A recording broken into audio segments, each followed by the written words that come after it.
Welcome to my another mini blog. আজ আমার মেয়ের অন্নপ্রাশনের আগের দিন, আর গিয়েছিলাম মন্দিরে পুজো দিতে। আর পুজো দিয়ে এসেছি বাপের বাড়িতে।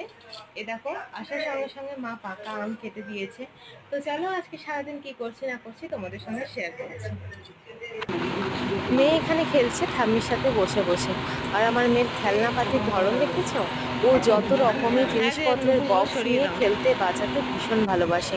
আর এখানে অলরেডি রান্না বান্না শুরু হয়ে গেছে, কারণ আমার মামার বাড়ি থেকে বা আমার কলকাতা থেকে যারা যারা আসছেন তারা আজকে আমার বাপের বাড়িতেই লাঞ্চ করবেন। তো এই দেখো, অলরেডি বলতে বলতে বড় মামি, বড় মামা, মাসিমণির ছেলে সবাই চলে এসছে। তো আমি এতক্ষণ পর টাইম পেয়েছি আমার বেডরুমটাকে একটুখানি মেকওভার করার জন্য। তো যতটা পেরেছি আজকে একটুখানি সাজিয়ে গুছিয়ে নিয়েছি। আর ড্রেসিং টেবিলের দিকে যাচ্ছি কেন জানো? আমার মুখটা দেখাবো বলে। অবস্থাটা দেখো, একদম অবস্থা খারাপ,